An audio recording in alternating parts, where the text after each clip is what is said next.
ओम शांति। आज बाबा की 5 जून की मुरली है और आज की मुरली के अंदर बाबा ने हम बच्चों को ज्ञान के चक्षु दिए हैं। जो मनुष्य आत्माएं भक्ति में पुकारते हैं कि नैन इनको राह दिखाओ, तो भगवान आकर के सबसे पहले हमें ज्ञान के चक्षु देते हैं, जिससे ज्ञान की सारी बातें हम बहुत सहजता से समझ सकते हैं। तो आज के मधुर महावाक्य है, मीठे बच्चे तुम्हें अभी ज्ञान की दृष्टि मिली है, इसलिए तुम्हारा भटकना बंद हुआ। तो तुम शांति धाम सुख धाम को याद करते हो। आज की मुरली का प्रश्न है, देवताओं में कौन सी ताकत है और वह ताकत किस विशेषता के कारण है? उत्तर है, देवताओं में सारे विश्व पर राज्य करने की ताकत है। वह ताकत विशेष एक मत की विशेषता के कारण है। वहां एक मत होने के कारण वजीर आदि रखने की दरकार नहीं। देवताओं ने संगम पर बाप से ऐसी श्रीमत ली हुई है जो 21 जन्म राज्य करते हैं। वहां एक राजा की एक दैवी फैमिली होती, दूसरी मत होती नहीं। आज के मुरली का गीत है, नैनहीन को राह दिखाओ प्रभु जी। ओम शांति। बच्चों को नैन मिले हैं, पहले नैन नहीं थे। कौन से नैन? ज्ञान के नैन नहीं थे, अज्ञान के नैन तो थे। बच्चे जानते हैं ज्ञान सागर एक ही बाप है और कोई में ये रूहानी ज्ञान है नहीं। जिस ज्ञान से सदगति हो, अर्थात शांति धाम सुख धाम जाना हो। अभी तुम बच्चों को दृष्टि मिली हुई है, कैसे सुख धाम बदल फिर माया का राज्य व दुख धाम बनता है। पुकारने लगते हैं कि नैनहीन को राह बताओ। भक्ति मार्ग के यज्ञ दान पुण्य आदि से कोई राह नहीं मिलती है। भक्ति मार्ग के दान पुण्य वेद शास्त्र आदि से कोई राह नहीं मिलती है। शांति धाम सुख धाम जाने की राह कौन सी मिली है? शांति धाम सुख धाम जाने की। हर एक को अपना पाठ बजाना ही है। बाप कहते हैं, मुझे भी पाठ मिला हुआ है। भक्ति मार्ग में पुकारते हैं, मुक्ति जीवन मुक्ति की राह बताओ। उसके लिए कितना यज्ञ तप दान पुण्य आदि करते हैं, कितना भटकते हैं। शांति धाम सुख धाम में भटकना होता ही नहीं है। यह भी तुम जानते हो। वो तो सिर्फ शास्त्र की पढ़ाई और जिस्मानी पढ़ाई को ही जानते हैं। इस रूहानी बाप को तो बिल्कुल जानते नहीं है। हम रूहानी बाप को भी जानते हैं, शांति धाम को भी जानते हैं, सुख धाम को भी जानते हैं, दुख धाम को भी जानते हैं। रूहानी बाप ज्ञान तब आकर देते हैं जबकि सर्व की सदगति होती है। पुरानी दुनिया बदलनी होती है। मनुष्य से देवता बनते हैं, फिर सारी सृष्टि पर एक ही राज्य होता है देवी देवताओं का, जिसको ही स्वर्ग कहते हैं। यह भी भारतवासी जानते हैं, आदि सनातन देवी देवता धर्म भारत में ही था। उस समय और कोई धर्म नहीं था। तुम बच्चों के लिए अभी है संगम युग, बाकी सब है कलयुग में।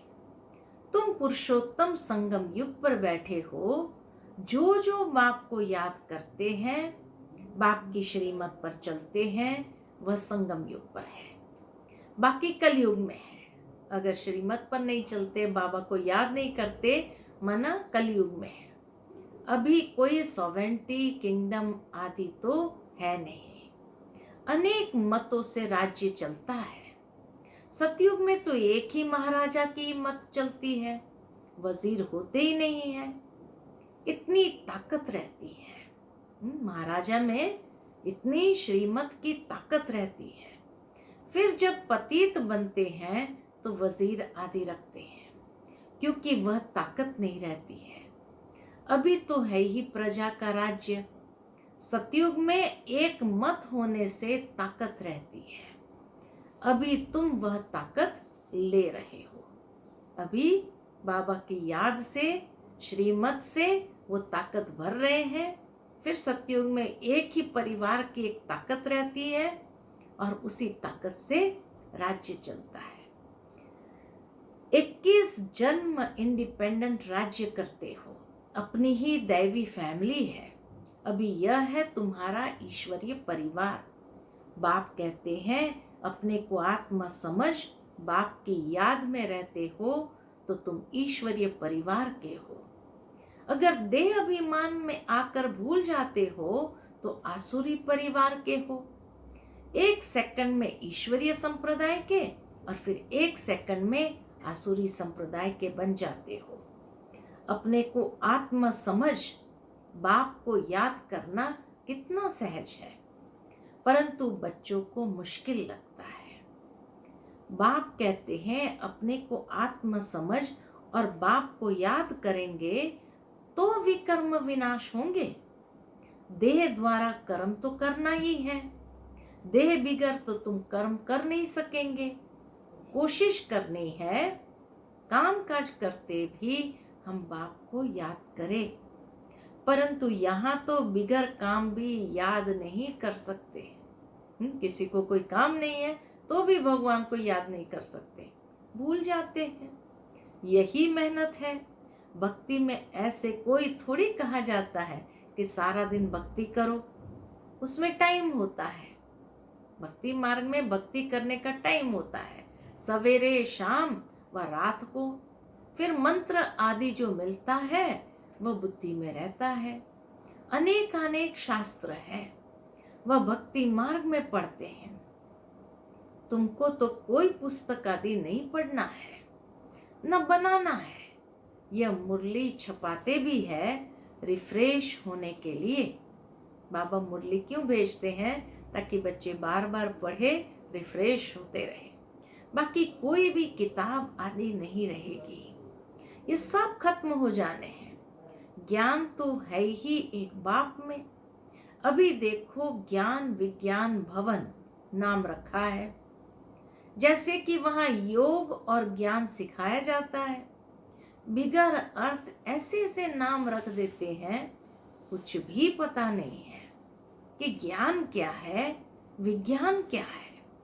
अभी तुम ज्ञान और विज्ञान को जानते हो। योग से होती है हेल्थ, जिसको विज्ञान कहते हैं, और यह है ज्ञान जिसमें वर्ल्ड की हिस्ट्री ज्योग्राफी समझाई जाती है। वर्ल्ड की हिस्ट्री ज्योग्राफी कैसे रिपीट होती है वह जानना है। तो वर्ल्ड की हिस्ट्री ज्योग्राफी ये ज्ञान है। बाकी बाबा को जब याद करते हैं तो याद से ही आत्मा में कितनी सूक्ष्म में ताकत भरती है, तो ये है विज्ञान। परंतु वो पढ़ाई है हद की। यहाँ तो तुमको बेहद की हिस्ट्री ज्योग्राफी बुद्धि में है। हम कैसे राज्य लेते हैं, कितना समय और कब राज्य करते थे, कैसे राजधानी मिली थी, यह बातें और कोई की भी बुद्धि में नहीं आती। बाप ही नॉलेजफुल है। ये सृष्टि का चक्र कैसे फिरता है, बाप ही समझाते हैं। बने बनाए ड्रामा को न जानने के कारण मनुष्य कह देते फलाना निर्वाण गया या ज्योति ज्योत समाया। तुम जानते हो सभी मनुष्य मात्र इस सृष्टि चक्र में आते हैं, इससे कोई भी छूट नहीं सकता है। बाप समझाते हैं मनुष्य की आत्मा एक शरीर छोड़ दूसरा लेती है। कितना बड़ा ड्रामा है। सब में आत्मा है, उस आत्मा में अविनाशी पाठ भरा हुआ है। इनको कहा जाता है बनी बनाई बन रही, अब कुछ बननी नहीं। अब ड्रामा कहते हैं तो जरूर उनका टाइम भी चाहिए। बाप समझाते हैं ड्रामा 5000 वर्ष का है। भक्ति मार्ग के शास्त्र में लिख दिया है ड्रामा लाखों वर्ष का है। इस समय ही जबकि बाप ने आकर सहज राजयोग सिखाया था, इसी समय के लिए ही गायन है कि कौरव घोर अंधियारे में थे और पांडव रोशनी में थे। वो लोग समझते हैं कलयुग में तो अजून 40,000 वर्ष है। उन्हों को ये पता ही नहीं पड़ता कि भगवान आया है। इस पुरानी दुनिया का मौत सामने खड़ा है। सब अज्ञान नींद में सोए पड़े हैं। जब लड़ाई देखते हैं तो कहते हैं यह तो महाभारत लड़ाई की निशानी है। यह रिहर्सल होती रहेगी, फिर चलते चलते बंद हो जाएगी। तुम जानते हो अभी हमारी पूरी स्थापना हुई थोड़ी है। गीता में यह थोड़ी है कि भगवान ने सहज राजयोग यहाँ ही राजा स्थापन की, राजयोग सिखलाए, यहीं राजा स्थापन की। गीता में तो प्रलय दिखा दिया है। दिखाते हैं सब मर गए, बाकी 5 पांडव बचे, वह फिर पहाड़ों में जाकर गल मरे। राजयोग से क्या हुआ कुछ भी पता नहीं है। बाप हर एक बात समझाते रहते हैं। वह है हद की बात, हद की रचना। हद के ब्रह्मा रचते हैं, पालना भी करते हैं, बाकी प्रलय नहीं करते। स्त्री को एडॉप्ट करते हैं, बाप भी आकर एडॉप्ट करते हैं। कहते हैं मैं इनमें प्रवेश कर बच्चों को नॉलेज सुनाता हूँ, इन द्वारा बच्चों को रचता हूँ। बाप भी है, फैमिली भी है। ये बातें बड़ी गुह्य है, बहुत गंभीर बातें हैं, मुश्किल कोई की बुद्धि में बैठती है। अब बाप कहते हैं पहले पहले तो अपने को आत्मा समझो। आत्मा ही एक शरीर छोड़ दूसरा लेती है। शरीर पर ही भिन्न भिन्न नाम पड़ते हैं। नाम रूप फीचर सब भिन्न भिन्न है। एक के फीचर दूसरे से न मिले। हर एक आत्मा के जन्म जन्मांतर के अपने फीचर्स हैं, अपनी एक्ट ड्रामा में नूंदी हुई है। इसलिए इनको बना बनाया ड्रामा कहा जाता है। अभी बेहद का बाप कहते हैं मुझे याद करो तो विकर्म विनाश हो। तो हम क्यों न बाप को याद करें? यही मेहनत की बात है। तुम बच्चे जब याद की यात्रा में बैठते हो तो माया के तूफान आते हैं, युद्ध चलता है। इससे घबराना नहीं है। माया घड़ी घड़ी याद को तोड़ेगी। संकल्प विकल्प ऐसे ऐसे आएंगे जो एकदम माथा खराब कर देंगे। तुम मेहनत करो। बाप ने समझाया है इन लक्ष्मी नारायण की कर्मेंद्रियां वश कैसे हुई। ये संपूर्ण निर्विकारी थे। ये शिक्षा उन्हों को कहाँ से मिली? अभी तुम बच्चों को यह बनने की शिक्षा मिल रही है। इनमें कोई विकार नहीं होता है। वहां रावण राज्य ही नहीं, पीछे रावण राज्य होता है। रावण क्या चीज है ये कोई भी नहीं जानते। ड्रामानुसार यह भी नूंद है। ड्रामा के आदि मध्य अंत को नहीं जानते, इसलिए ही नेति नेति करते आए। अभी तुम स्वर्गवासी बनने के लिए पुरुषार्थ कर रहे हो। ये लक्ष्मी नारायण स्वर्ग के मालिक है ना। इन्हों के आगे माथा टेकने वाले तमो प्रधान कनिष्ठ मनुष्य है। बाप कहते हैं पहले पहले तो एक बात पक्की कर लो, अपने को आत्मा समझ बाप को याद करो। इसमें ही मेहनत है। जैसे 8 घंटा सरकारी नौकरी होती है, अभी तुम बेहद के सरकार के मददगार हो। हाँ, बाबा कहे अभी तुम बेहद के सरकार के मददगार हो। तुमको कम से कम 8 घंटा कितना 8 घंटा पुरुषार्थ कर याद में रहना है। यह अवस्था तुम्हारी ऐसी पक्की हो जाएगी जो कोई की भी याद नहीं आएगी। बाप की याद में ही शरीर छोड़ेंगे। कितना बाबा को विश्वास है हमारे ऊपर कि बच्चे धीरे धीरे तुम अभ्यास करेंगे, पुरुषार्थ करेंगे तो तुम्हारी याद ऐसी हो जाएगी जो बाबा कहे शरीर छोड़ेंगे तो बस एक बाप की याद में छोड़ेंगे। फिर वही विजयी माला के दाने बनेंगे। एक राजा की प्रजा कितनी ढेर होती है, यहाँ भी प्रजा बननी है।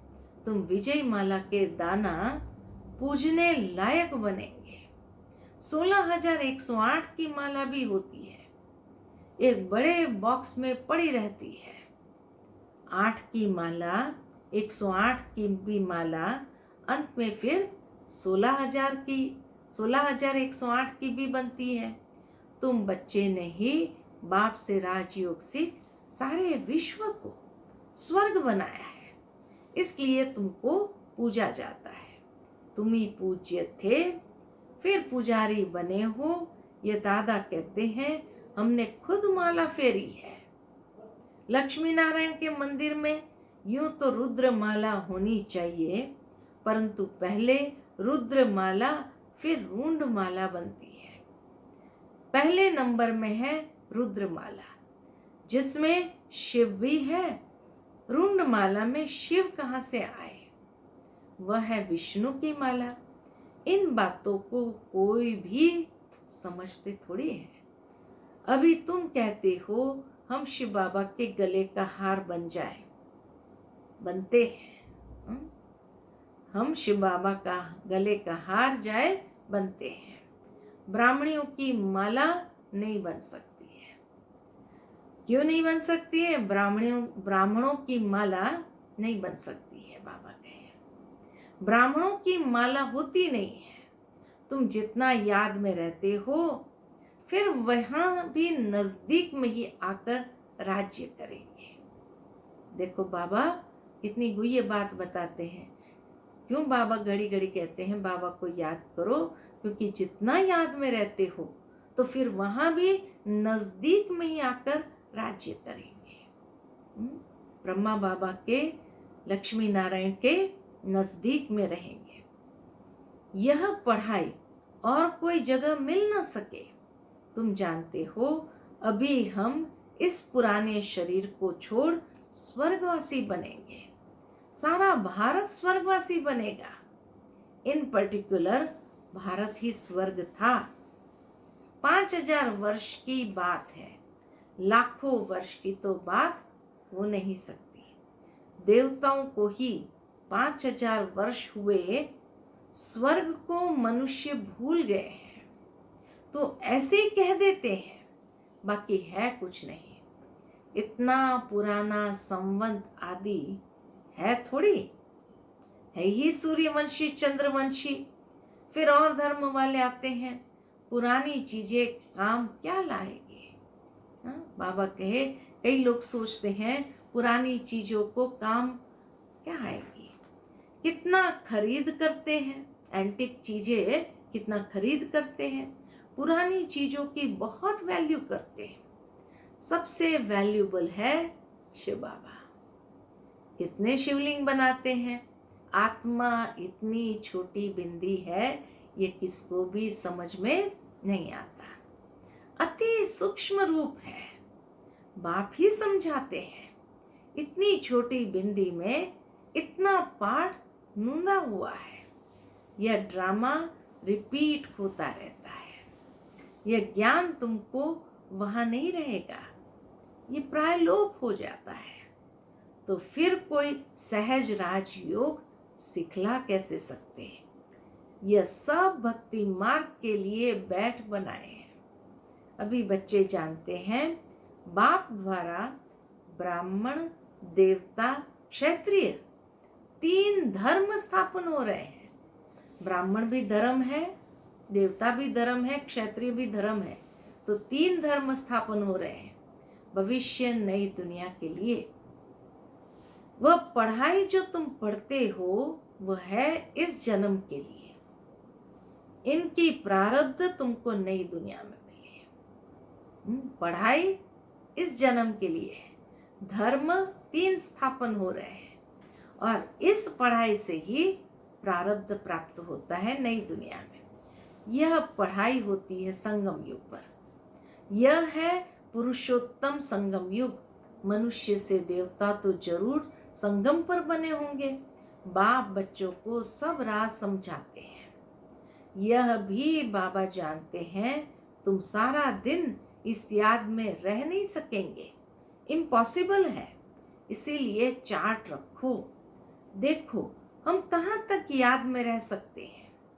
देह का अभिमान होगा तो याद कैसे रह सकेगी। पापों का बोझा सिर पर बहुत है, इसलिए बाबा कहते हैं याद में रहो।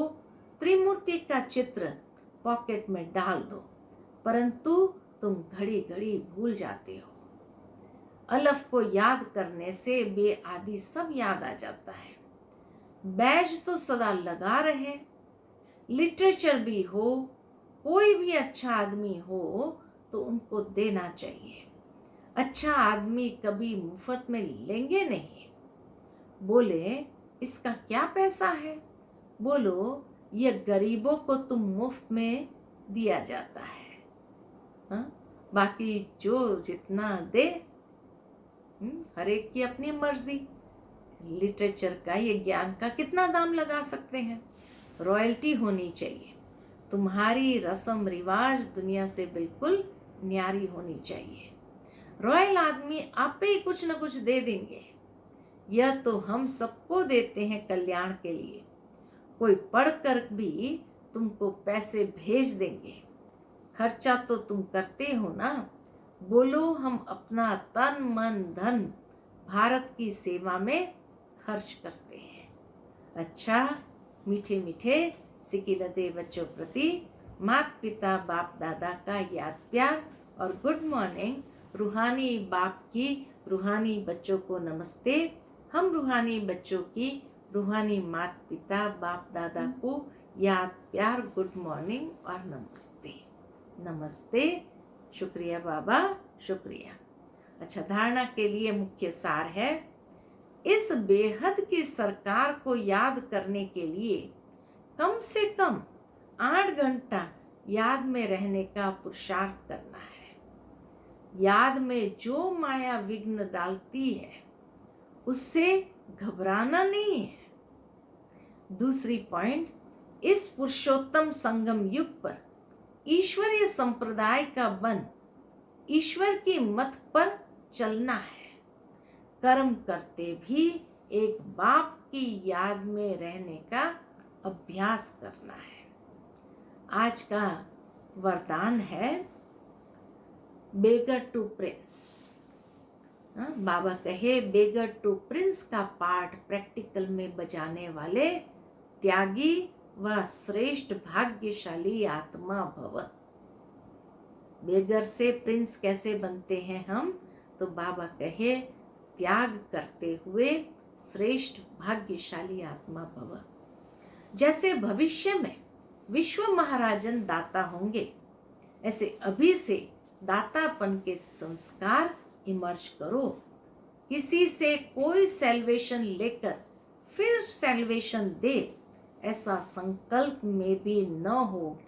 इसे ही कहा जाता है बेगर टू प्रिंस। स्वयं लेने की इच्छा वाले नहीं, इस अल्पकाल की इच्छा से बेगर। बेगर माना कोई भी अल्पकाल की भी इच्छा मन के अंदर न हो।